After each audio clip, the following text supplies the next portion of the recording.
7 प्रश्न हैं।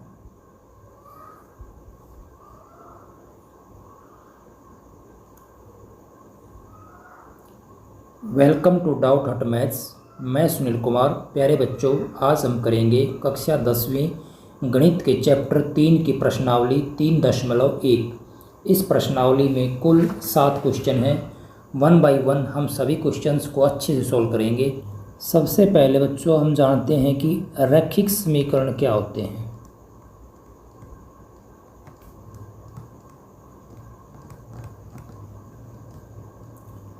रैखिक समीकरण ऐसा समीकरण जिसमें चर की जो घात है वो 1 हो, चर की पावर क्या हो 1, जैसे ax + b।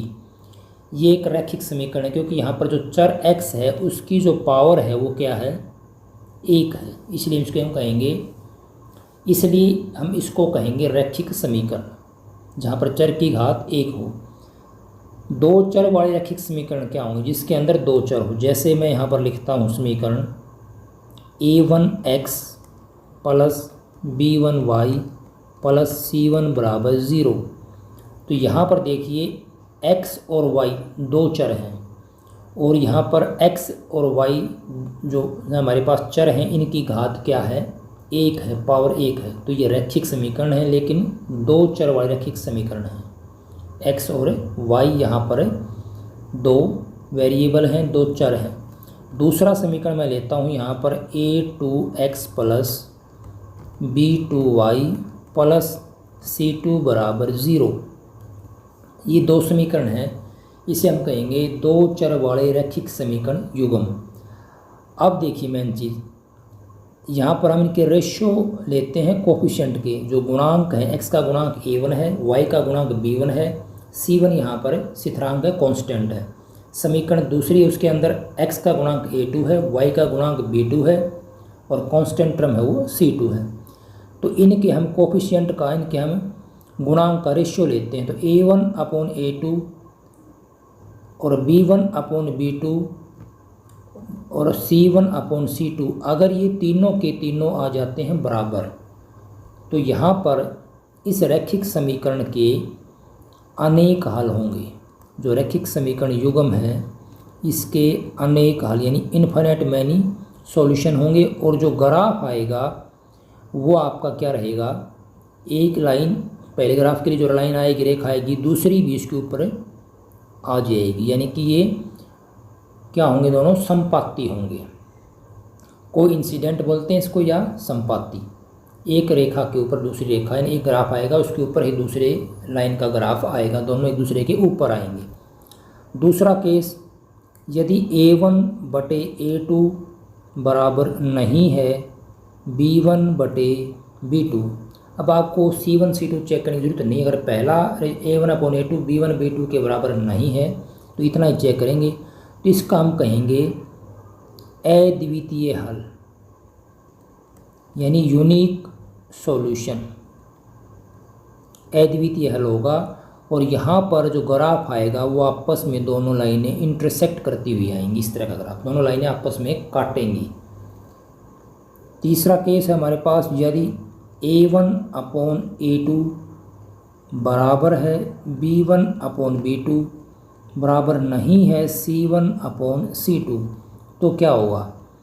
इस केस में हम कहेंगे यहाँ पर रैखिक समीकरण युग्म का कोई हल नहीं होगा, यानी कोई हल नहीं होगा। और जो लाइन ग्राफ आएगा जो इनका, वो दोनों लाइनें आपस में क्या आएंगी, पैरेलल। क्योंकि 2 लाइनें पैरेलल आपस में काट ही नहीं रही, तो वहाँ पर कोई भी हल नहीं होगा। तो ये 3 चीज़ आपको वो समझनी बहुत ज़रूरी है। ये इम्पोर्टेंट, ये पूरे इस चैप्टर के अंदर बहुत ज़्यादा इम्पोर्टेंट है। ये 3 चीज़ें जो आपको बताई हैं, ये 3 रेशियो अगर आपको याद हो जाते हैं तो क्वेश्चन को आप आराम से कर सकते हैं। और ये बहुत इंपॉर्टेंट है, इनसे संबंधित क्वेश्चन हर बार पेपर के अंदर पूछा जाता है 100%। अगर आपको ये क्लियर हो गया है तो आप एक्सरसाइज को भी आराम से कर सकते हैं। जो एक्सरसाइज हमारी 3.1 है उसके अंदर सभी क्वेश्चन इससे संबंधित हैं। तो ये उम्मीद करता हूँ आपको अच्छे समझ में आ गया होगा। हाँ बच्चों, राइटिंग का थोड़ा सा इश्यू रहेगा क्योंकि अभी प्रैक्टिस नहीं हुई पेन टैब के ऊपर। पेन टैब पे लिखना और कॉपी के अंदर लिखने में बहुत डिफरेंस है। तो राइटिंग जैसे जैसे प्रैक्टिस होगी राइटिंग हमारी ठीक होती चली जाएगी। तो राइटिंग पर आप ज़्यादा ध्यान नहीं दें, आप मेन जो कंसेप्ट है, क्वेश्चन है, उसके ऊपर फोकस करें। राइटिंग है वो धीरे धीरे ठीक हो जाएगी। अब बच्चों हम चलते हैं नेक्स्ट टॉपिक के ऊपर। यहाँ तक आपको क्लियर हो चुका है। अब एक दो बातें और हैं, वो समझ लीजिए कि रैखिक समीकरण के युग्म में कौन संगत है और कौन सा असंगत है। देखिए संगत कब होगा, संगत वो जब होगा जब आपके हल होंगे, यानी कि अनेक हल या अद्वितीय हल, इन दोनों ही केस में अनेक हल यानी कि तीनों रेशो बराबर हों, अद्वितीय हल यानी A1/A2 बराबर नहीं है B1/B2। अगर ये दोनों रेशो ऐसे आते हैं तो वहाँ पर कहेंगे कि रैखिक समीकरण की युग्म संगत हैं जब हल होगा, चाहे वो अद्वितीय हो या अनेक हो। और जब कोई हल नहीं है यानी A1/A2 बराबर है B1/B2 और बराबर नहीं है C1/C2, यानी तीसरा केस ये वाला, तो इस केस में हम कहेंगे कि जो हमारे रैखिक युग्म के जो रैखिक समीकरण के जो युग्म हैं वो संगत नहीं है, यानी असंगत है, ये हम वहाँ पर कह सकते हैं। ये आपको ध्यान रखना, संगत और असंगत। नेक्स्ट क्वेश्चन का फर्स्ट पार्ट है, कक्षा 10वीं के 10 विद्यार्थियों ने गणित की पहली प्रतियोगिता में भाग लिया। यदि लड़कियों की संख्या लड़कों की संख्या से 4 अधिक है तो प्रतियोगिता में भाग लिए लड़कों और लड़कियों की संख्या ज्ञात कीजिए। यहाँ पर सबसे पहले हमें रैखिक समीकरणों के युग्म बनाने हैं, उसके बाद को ग्राफीय विधि से हल करना है। तो कैसे करेंगे, देखिए मानेंगे कि माना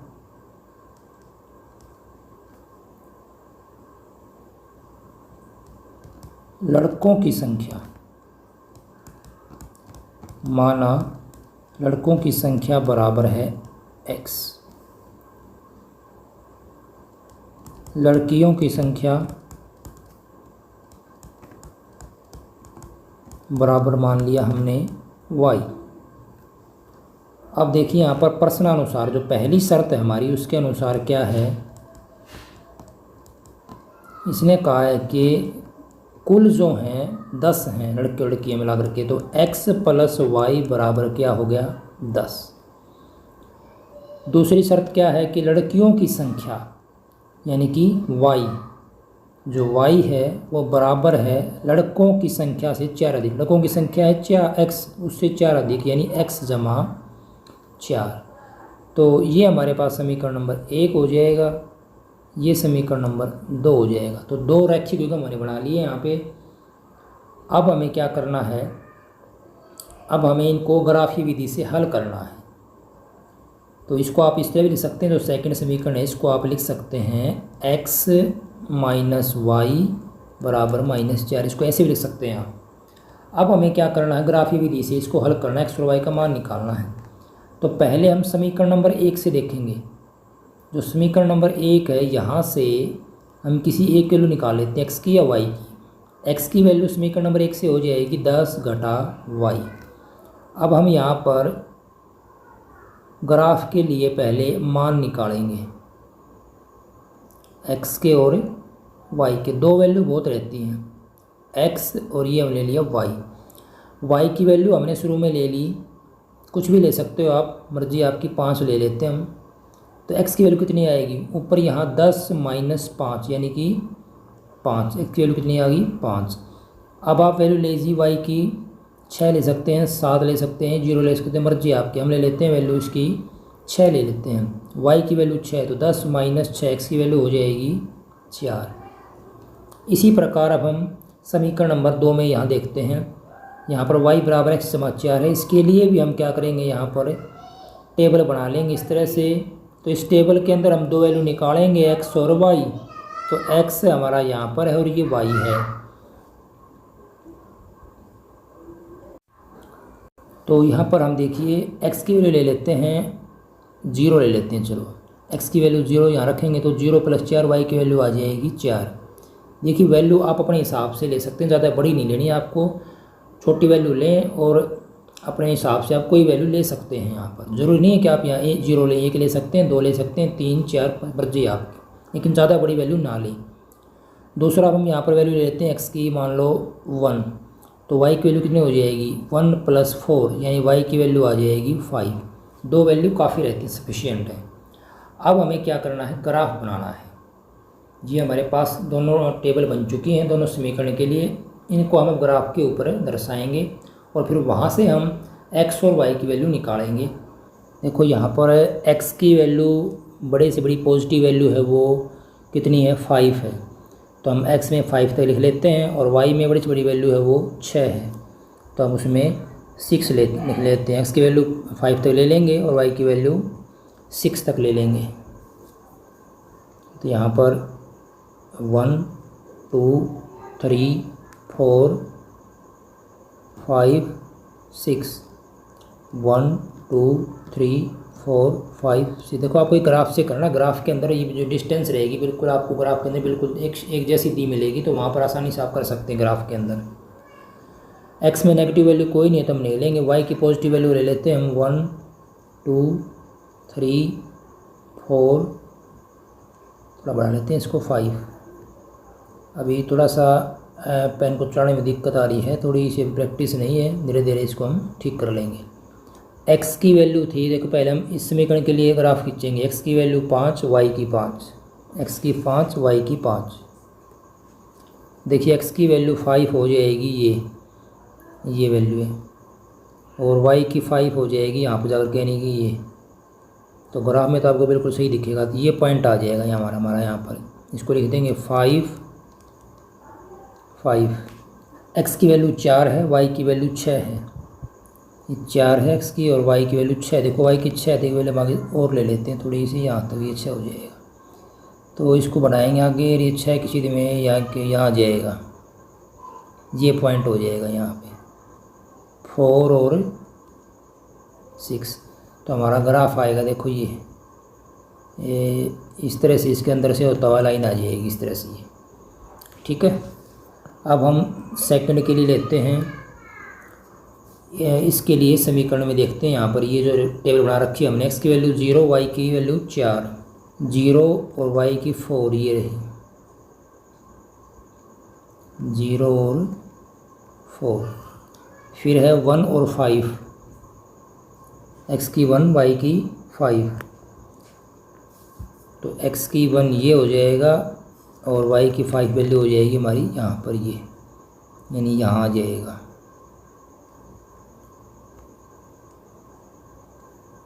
तो ये हो जाएगा 1 और 5। इसको मिलाएंगे इस तरह, सीधी रेखा देखो ये बिल्कुल सीधी आएगी, ग्राफ से जो बनाएंगे इसको, तो इस तरह से जा कर के देखो ये दोनों ऊपर जाके मिल जाएंगी। तो जहाँ पर ये मिलेंगी वही हमारा क्या होगा, इस क्वेश्चन का हल होगा। अब ये कहाँ पे मिल रही है, देखो ग्राफ के अंदर आपको बिल्कुल एग्जैक्ट पता चलेगा जिस बिंदु पे ये मिल रही हैं वहाँ पर। देखो यहाँ पे ये मिली हुई ऊपर, ये यहाँ पर, तो यहाँ देखेंगे एक्स की वैल्यू, वाई की वैल्यू कितनी है और एक्स की वैल्यू कितनी है, तो वही हमारा क्या हो जाएगा, इसका आंसर हो जाएगा। 3 है एक्स की वैल्यू और ऊपर जाके वाई की वैल्यू क्या रहेगी 7, तो यानी हमारा सॉल्यूशन हो जाएगा, वो हो जाएगा 3 और 7। यानी जहाँ पे ये लाइनें आपस में काट रही हैं ये बिंदु हमारा 3 और 7 है, एक्स की वैल्यू 3 है, वाई की वैल्यू 7 है। तो हम यहाँ पर लिख सकते हैं कि लड़कों की संख्या क्या थी हमारी, एक्स थी, वो कितनी आई है 3। लड़कियों की संख्या वाई कितना है हमारा 7, तो एक्स की वैल्यू 3, वाई की वैल्यू 7, लड़कों की संख्या हो जाएगी 3, लड़कियों की संख्या हो जाएगी 7। तो इस प्रकार से हम इसको ग्राफ विधि से हल कर सकते हैं। सेकंड पार्ट है बच्चों, 5 पेंसिल तथा 7 कलमों का कुल मूल्य 50 है, जबकि 7 पेंसिल तथा 5 कलमों का कुल मूल्य 40 रुपये है। एक पेंसिल का मूल्य तथा एक कलम का मूल्य ज्ञात कीजिए। यहाँ पर भी हमें रैखिक समीकरण के युग्म बनाने हैं, उनके ग्राफीय विधि से हल ज्ञात करने हैं। तो बिल्कुल इजी, इसको हम करते हैं। मानेंगे जो दिया हुआ जो हमें निकालना उसको मान के चलेंगे। माना एक पेंसिल का मूल्य x रुपये, एक कलम का मूल्य ये मान लिया हमने y रुपये। अब समीकरण बनाएंगे। पहले शर्तानुसार क्या होगा, देखो 5 पेंसिल का मूल्य हो जाएगा 5x, 7 कलम का मूल्य हो जाएगा 7y, कुल है तो जोड़ देंगे किसके बराबर, 50 के बराबर। ये हमारा समीकरण नंबर 1 हो गया। फिर दूसरी शर्तानुसार क्या है, 7 पेंसिल का मूल्य 1 का x है, 7 का 7x, 5 कलम का 1 का y तो 5 का 5y, कुल है तो जोड़ कर देंगे, ये है 46 के बराबर। समीकरण नंबर 2 हो जाएगा। अब हमें यहाँ पर इनको हल करके, यानी कि यहाँ हम पहले सारणी बनाएंगे और फिर इसको हम ग्राफी विधि से हल करेंगे। तो हमारे यहाँ पर जो रैखिक समीकरण के युग्म थे वो बन चुके हैं। अब हमें क्या करना है, यहाँ पर इनको सारणी में लिखना है, सारणी बनानी है और उसके बाद फिर ग्राफी विधि से हल करना है। तो सबसे पहले हम क्या करेंगे, समीकरण जो 1 है उसको हम लिख लेते हैं, वहाँ से इसे 1 की वैल्यू निकाल लेते हैं। समीकरण 1 में देखो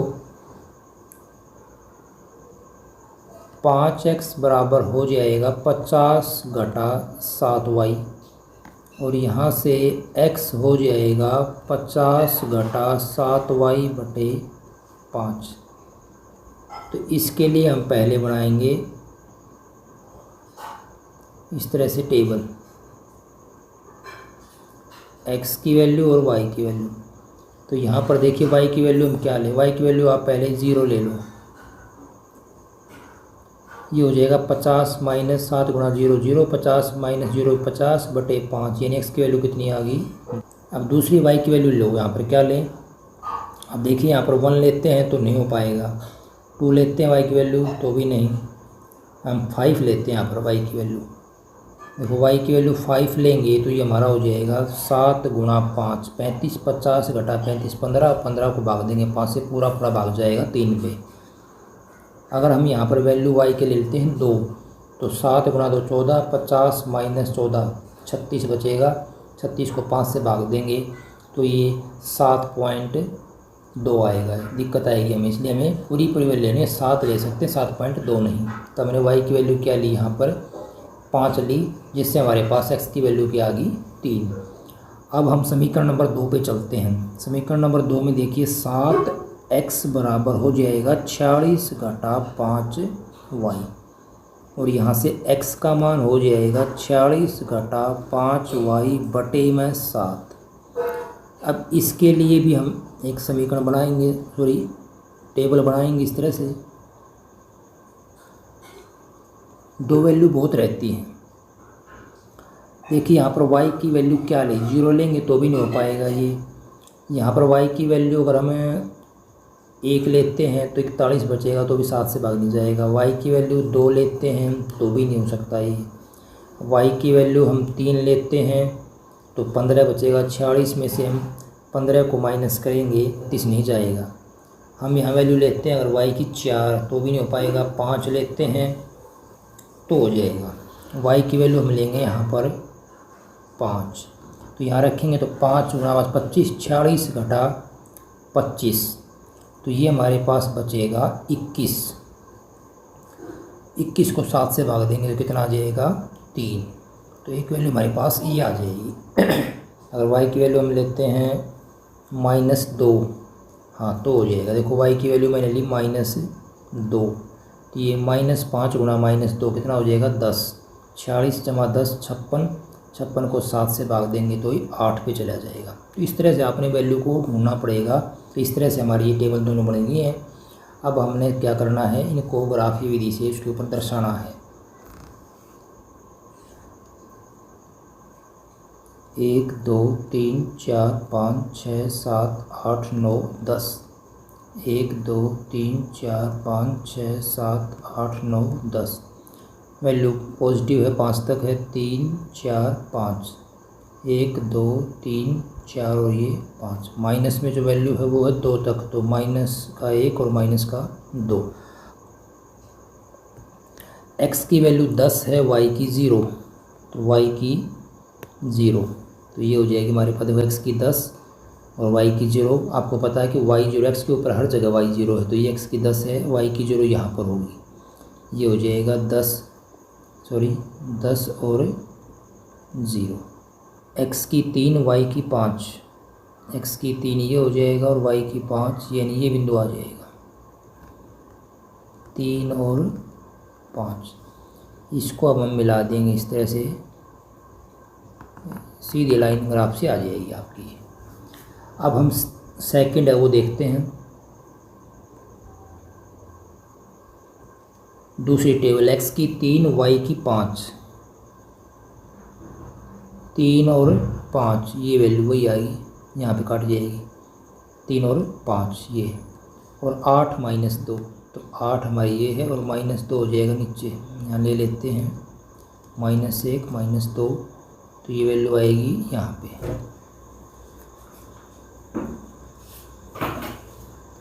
इसको इस तरह से मिला देंगे, तो ये दोनों लाइनें यहाँ पे काटेंगी 3 और 5 के ऊपर, तो इसका जो हल हो जाएगा वो हो जाएगा 3 और 5। तो एक जो पेन है, एक पेंसिल का मूल्य हो जाएगा 3 रुपये और एक कलम का मूल्य हो जाएगा 5 रुपये। तो इस तरह से हम इसको हल कर सकते हैं। x और y का मान आएगा 3 और 5, तो पेंसिल का मूल्य 3 रुपये और कलम का मूल्य 5 रुपये।